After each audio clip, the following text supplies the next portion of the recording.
গত 20 জুন নাজমুল ইসলাম নামে এক ব্যক্তির মৌখিক জবানের উপর ভিত্তি করে পরেশচন্দ্র শীল ও বিষ্ণুচন্দ্র শীলের উপর ধর্মীয় ভ্রমণের অভিযোগ আনা হলে তার দুদিন পর 22 জুন ওই এলাকার তৌহিদি উগ্রবাদী সন্ত্রাসীরা দলবদ্ধভাবে হামলা চালায় পরেশচন্দ্র শীল ও তার ছেলে বিষ্ণুচন্দ্র শীলের উপর।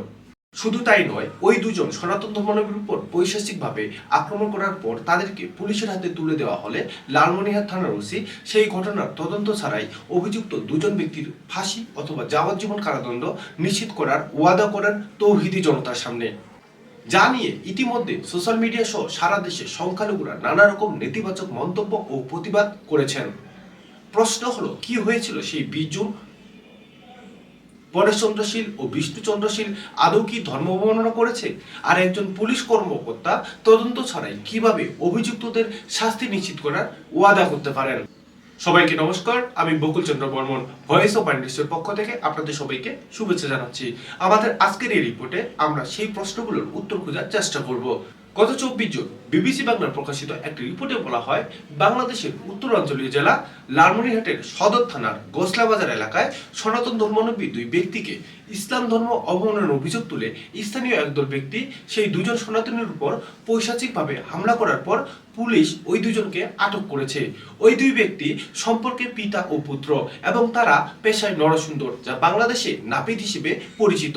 তারা দুজনেই দীর্ঘদিন ধরে সেখানে একটি সেলুন পরিচালনা করে আসছিলেন।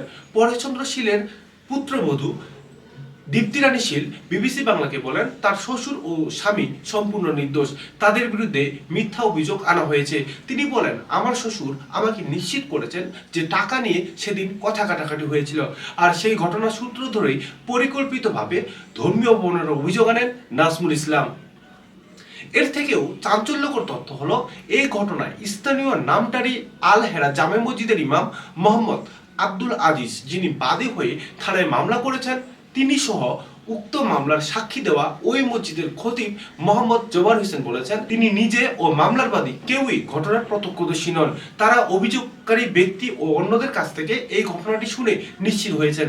তিনি এটাও বলেন যে ইমাম সাহেব মামলা করেছেন কারণ অভিযোগকারীর সাথে তার ইমাম মুসল্লি সম্পর্ক আছে।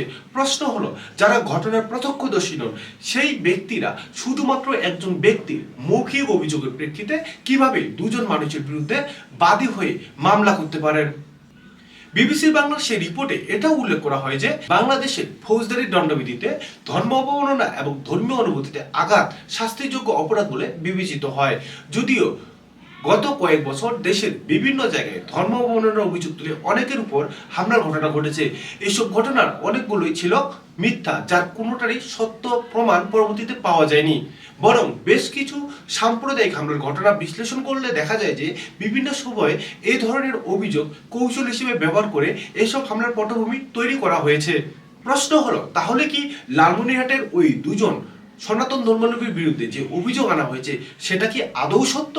অন্যদিকে পরেশচন্দ্র শীল ও বিষ্ণুচন্দ্র শীলকে গ্রেপ্তার করা হলেও যে সকল উগ্রবাদী সন্ত্রাসী গোষ্ঠী তাদের উপর নির্মমভাবে হামলা করেছে সেই সন্ত্রাসীদের এখন পর্যন্ত গ্রেপ্তার করেনি বাংলাদেশ পুলিশ।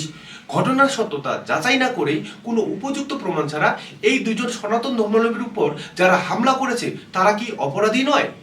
বাংলাদেশের আইন অনুযায়ী দণ্ডবিধি 1860 ধারা 323, 351 ও 504 অনুযায়ী যে সকল সন্ত্রাসী ওই দুজন ব্যক্তির উপর হামলা চালিয়েছে ও হামলা চালিয়ে আইন নিজের হাতে তুলে নিয়েছে তারা সকলেই অপরাধী। তাহলে বাংলাদেশ পুলিশ কেন তাদেরকে গ্রেপ্তার করলেন না? আর একজন পুলিশ কর্মকর্তা কিভাবে তদন্ত ছাড়া দুজন অভিযুক্ত ব্যক্তিকে ফাঁসি ও যাবজ্জীবন কারাদণ্ড নিশ্চিত করার অঙ্গীকার করেন?